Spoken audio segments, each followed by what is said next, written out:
घर की बेटी दाल बराबर।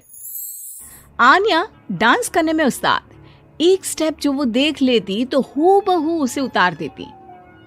अरे आन्या बेटा, मेरी बेटी को भी डांस सिखा देना, उसका एनुअल प्रोग्राम है।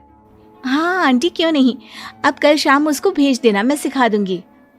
हाँ हाँ, नचनिया ही बन, आस पड़ोस के लोग तुझे इस्तेमाल कर रहे हैं। माँ, इस्तेमाल मेरा नहीं कला का हो रहा है। नाचना एक कला है, कला। आन्या हर बात में अच्छी थी, फिर चाहे वो अच्छा व्यवहार हो या फिर लोगों की मदद करना। वो हमेशा खुद के शौक को पूरा करने के लिए व्यस्त रहती, लेकिन घर वालों को तो उसका ये काम सिर्फ समय की बर्बादी लगता है। कहाँ है आन्या? उसको बोलो कि आज शाम को खाना वही बनाएगी। सपना देख लो कि तुम्हारी बेटी घर का खाना बनाएगी। अरे आसपास के लोगों का काम करने से उसे फुर्सत मिले तब तो कहीं जाकर वो हमारे घर का काम करेगी ना। देखो ना, इकलौती बेटी, ऊपर से गैर जिम्मेदार, अब करे तो क्या करे। तभी पड़ोस की पिंकी आ जाती है। अंकल आंटी, आन्या दीदी कहाँ है?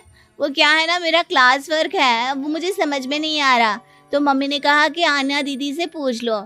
हाँ हाँ, क्यों नहीं, खुद का तो कोई काम है ही नहीं उसे। जाओ जाओ, सीढ़ी से ऊपर चली जाओ, वही कमरे में है आन्या। एक रोज शहर में डांस कंपटीशन वाले लोग आते हैं, जहां आन्या का डांस सबको पसंद आता है। क्या बात है, छोटे से शहर में इतना टैलेंट? बेटा कौन सिखाता है आपको? कोई नहीं सर, वो क्या है ना, मैं टीवी देखकर सीख जाती हूँ। अरे वाह, और आपके मम्मी पापा कहाँ हैं? वो नहीं आए? नहीं, वो लोग नहीं आए हैं। आन्या कंपटीशन जीत जाती है और घर में टीवी वाले आन्या का इंटरव्यू लेने आते हैं। अरे क्या है, कहाँ घुसे जा रहे हो, क्या हो गया? आप आन्या की माँ है ना? वो क्या है ना, आपकी बेटी ने डांस का कंपटीशन जीता है, हमारे शहर के लिए ये गर्व की बात है, तो हम लोग उनका इंटरव्यू लेने आए हैं। ओहो, बड़ा तीर मारा हो जैसे। अरे उसे आता ही क्या है डांस के सिवा, कुछ और करती तो शायद गर्व होता। तभी वहां आन्या आ जाती है और पत्रकारों को इंटरव्यू देती है। उसी रोज पिता के ऑफिस में।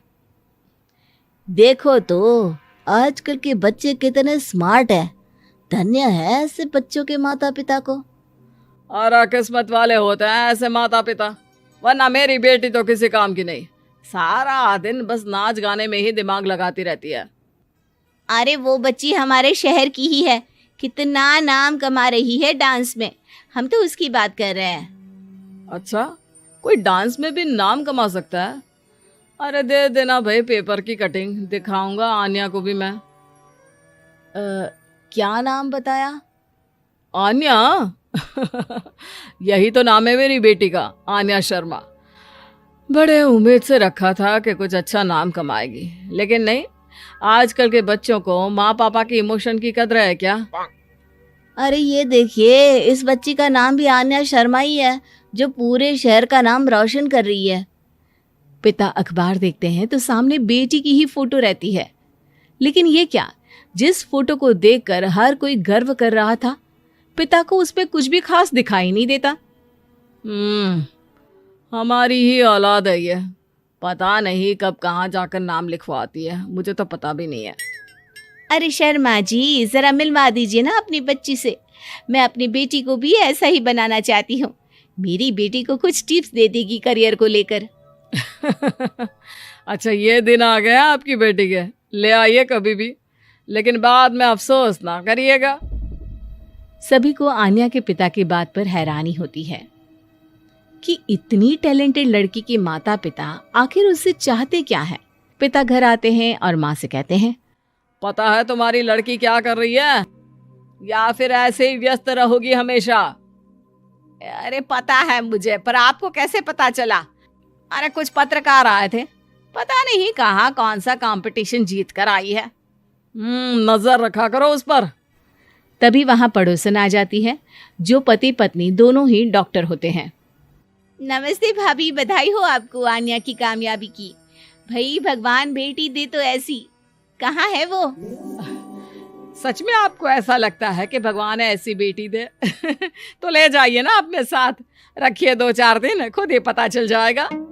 और नहीं तो क्या, सारा दिन करती क्या है, कहाँ रहती है, हमें तो कुछ पता नहीं होता, ना बताती है ना पूछती है। खैर देखिए, वो वक्त अब गया जब माता पिता बनकर बच्चों की परवरिश की जाती थी। अब तो बच्चों को साथ बिठाकर बात करना जरूरी है। वो क्या कहते हैं, बच्चे के दोस्त बने। तो क्या आप दोनों अपनी बेटी के दोस्त हैं? हाँ, बस अब यही बाकी रह गया था। खैर बताइए, क्या काम है आपको? वो क्या है ना, मैं और मेरे पति दोनों को ही इमरजेंसी कॉल आ गई है अस्पताल से। मेरी बेटी आन्या की अच्छी दोस्त है, तो मैं क्या उसे आन्या के पास छोड़ दूं अगर वो फ्री है तो? माँ कुछ बोलती उतने में ही आन्या आ जाती है। वाह आंटी, क्यों नहीं, मैं फ्री ही हूँ, आप निश्चिंत रहिए, मैं उसका पूरा ख्याल रखूंगी। थैंक्स बेटा।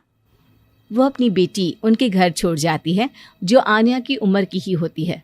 ये क्या मजाक है आन्या, हम लोगों को सोना भी होता है और हर घर का अपना कायदा होता है। मुझे बिल्कुल पसंद नहीं है कि तुम किसी को भी घर में घुसा लो। धीरे बोलिए पापा, कैसी बात कर रहे हैं?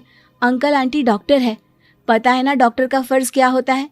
अगर वो किसी की जिंदगी बचा रहे हैं तो क्या हमारा फर्ज नहीं बनता कि हम भी उनकी किसी न किसी तरह से मदद करें?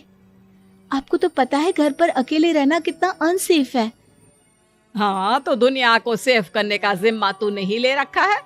अरे बहुत महंगे अस्पताल के डॉक्टर हैं वो लोग, खूब पैसा मिलता होगा, लेकिन ये नहीं कि मेड रख ले। क्या कहती आन्या, कैसे माँ पिता को समझाती कि किसी की मदद करना कोई बुरी बात नहीं है। खैर कुछ महीनों बाद आधी रात को माँ जोर जोर से चिल्लाकर आन्या के कमरे में जाती है। बेटा बेटा आन्या, पापा के सीने में दर्द हो रहा है, बेटा कुछ कर। हाँ माँ, मैं डॉक्टर को फोन करती हूँ। आन्या डॉक्टर को फोन करती है, लेकिन माँ डॉक्टर को तो आने में काफी वक्त लग जाएगा, मैं पिंकी के पापा को बुला लाऊं? अरे वो नहीं आएंगे बेटा, वो लोग बहुत बड़े डॉक्टर हैं और हम लोगों के पास इतने पैसे भी नहीं है। माँ, मैंने डांस कंपटीशन में जो पैसे जीते थे वो है मेरे पास, आप चिंता ना करें, बस पापा का इलाज करवा ले। आन्या के कहने पर वो बड़े डॉक्टर ना सिर्फ आन्या के पापा का इलाज करते हैं, बल्कि उन्हें ठीक करके घर भी ले आते हैं। आज मैं सिर्फ अपनी बेटी की वजह से बच गया। भगवान सबको ऐसी बेटी दे।